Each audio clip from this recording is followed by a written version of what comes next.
Welcome to the 6 Miles to Supper podcast. I'm your host, Kayla Cox, and I've lost over 80 pounds with intermittent fasting 6 days a week, eating whatever I wanted at my meals, taking a cheat day every Sunday, and walking 6 miles a day. And I'm here to help you on your weight loss journey. In today's episode, we're going to talk about a skill that if you learn how to do this, it will help make the weight loss journey so much easier. And the great thing is it will have a positive ripple effect throughout all the other parts of your life. Like so many parts of weight loss, most of the time it's not just about the food we eat. It's also about all these other areas of our life that may be stressing us out and causing us to overeat. And the thing we're going to talk about today is learning how to say no. When you learn how to say no, you will learn how to get your weight under control.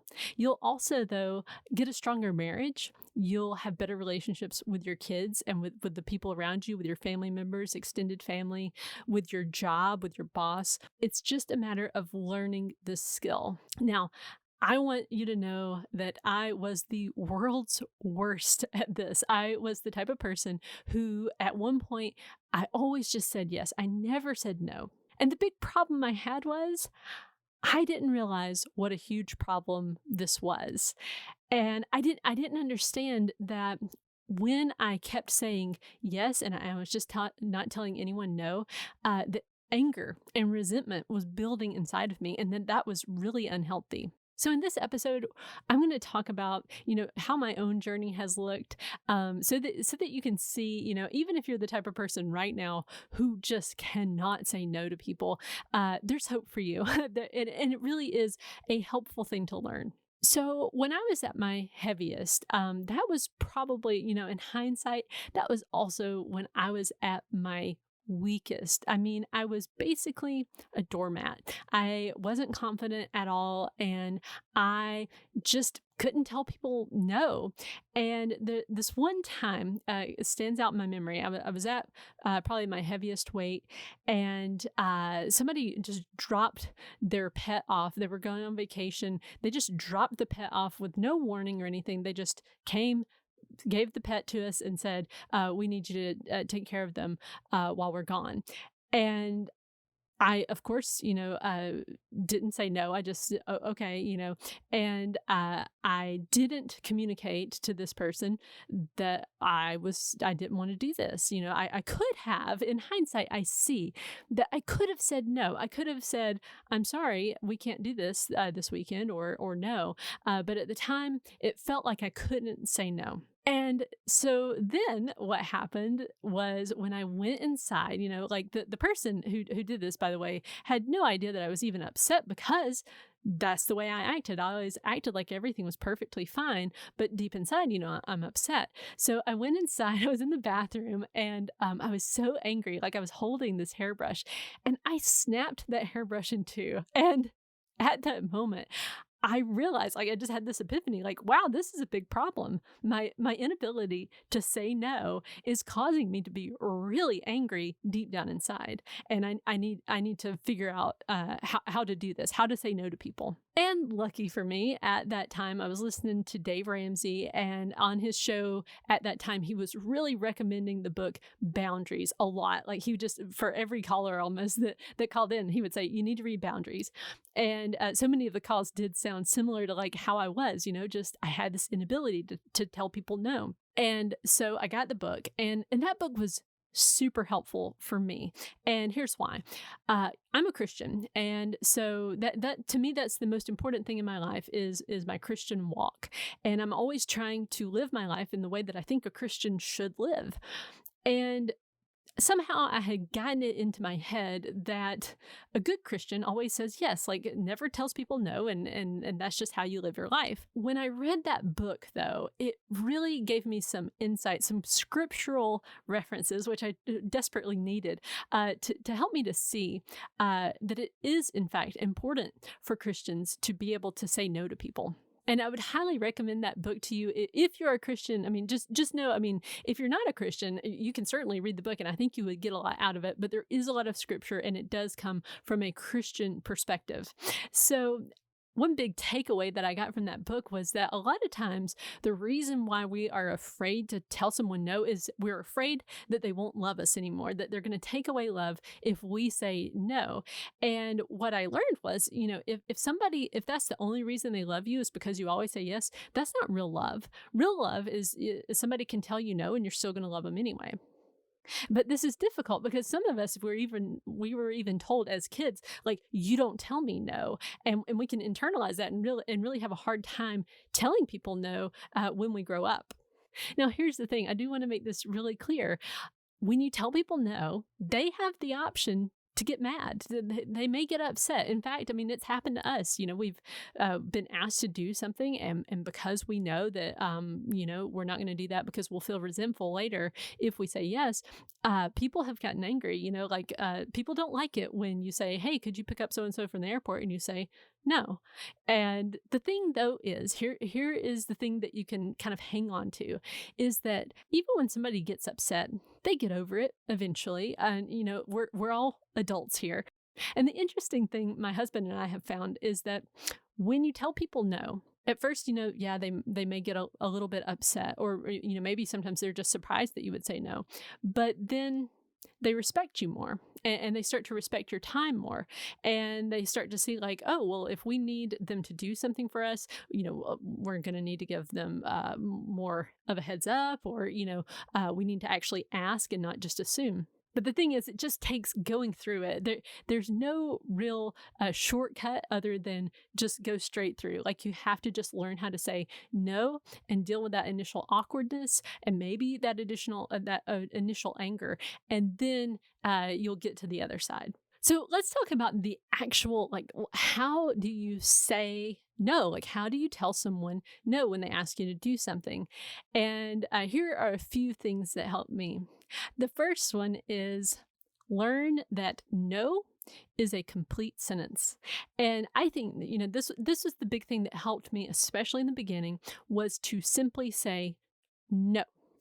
And the temptation there is whenever you want to tell somebody no, you may feel the need to explain yourself. Here's why I'm saying no, because this, and this. But the problem with that is a lot of people interpret that as, oh, this is a negotiation now. So they're going to say, oh, well, what about this, and this? And what ends up happening, or what can end up happening if you're not very experienced yet in sticking with your no, is that you end up doing the thing anyway because they made a lot of good points about how you could fit this into your schedule or whatever the case may be. But instead, if you just give people a simple no, there's really not much they can do about that. You may get some pushback, but you just simply can say no. Another thing that really helped me was to recognize that every yes is actually a no in disguise. It was like I had this aversion to saying no, and I was fine with saying yes, yes. But really, every time you say no to something, you're saying yes to something else, and vice versa. When you say yes to something, you're saying no to something else. So let's take that airport example. If you say yes to that person to go pick up the person from the airport, you're telling something else no. I mean, it could be that your house is in chaos right now. Like, you really needed to clean the place up, and that was the time, like, you were going to do that on that day. And so by saying yes, you've said no to a clean house. You've said no to more inner peace, because that would have given you more peace. And instead you've said yes to a messy house and to picking up someone at the airport. And this is true in the weight loss journey too. You may say yes to something, like you could say yes to sitting on the couch and watching TV, but then you're saying no to getting out and going for a walk. Another example that comes to my mind is that, I have this YouTube channel. And so I had said yes in the beginning to answering the comments, and over time, what I realized was that yes was also a no to some really important things. When I said yes to YouTube comments, I was saying no to spending that time that I could have been with my kids. I was saying no to them and yes to the comments. Now, and it actually went further than that. What I realized was that not only that initial time was being spent on the comments, just like reading through them, answering them, and that kind of thing, but also because there were negative comments, even sometimes outright mean comments, those would, stick at the top of my mind. And then it would kind of ruin the rest of my day. I would kind of just be upset and stressed out, which then affected my kids. And my time with them was like tainted with those negative emotions.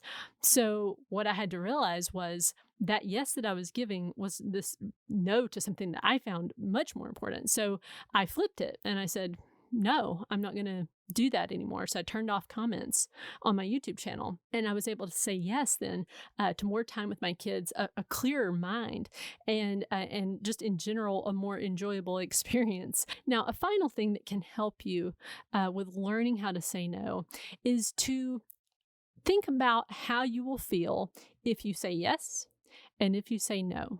And here's what I've generally found. Usually, with a yes, there's an initial positive feeling. Like it's really easy in that moment when somebody asks you to do something, it's really easy to say yes. They're obviously going to be thrilled with you. They're going to be so happy you said yes. And there's going to be positive emotion right up front.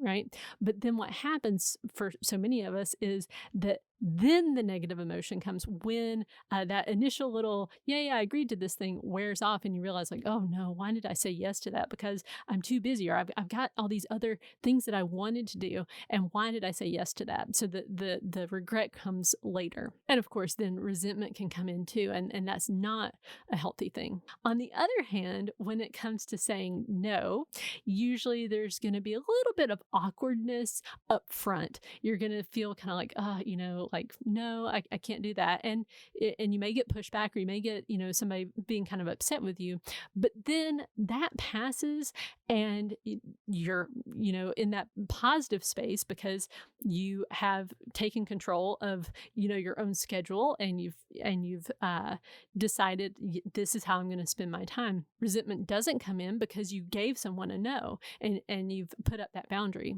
And so ultimately, my rule of thumb is if I can see that I'm going to resent the thing, I give them a no. And that's worked out really well for me. Learning to say no is about practicing saying no. And the more often you can practice it, the better off you're going to be. And the weight loss journey is an awesome opportunity to learn how to practice your no, because you can practice on yourself at first. Like if you really can't stand the thought of telling someone else no, you can start with yourself.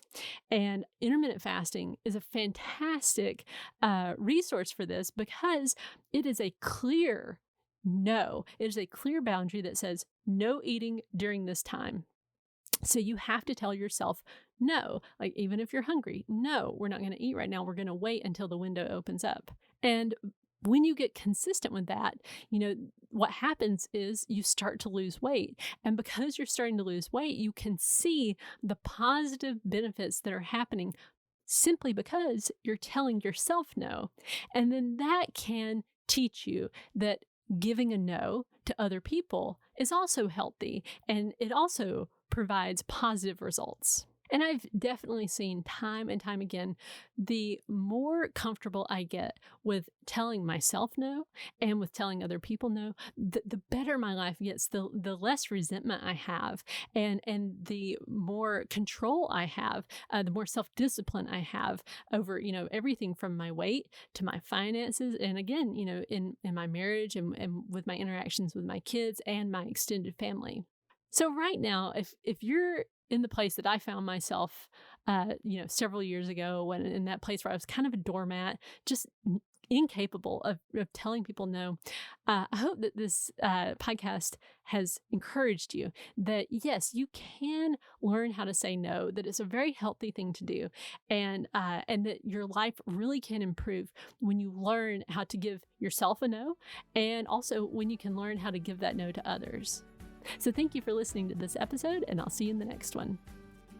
Do you want to lose the weight without getting rid of the foods you love and that you'll go back to eating again anyway? My book, The Laid Back Guide to Intermittent Fasting, teaches you how to practice intermittent fasting so that you lose the weight sustainably and keep it off for good.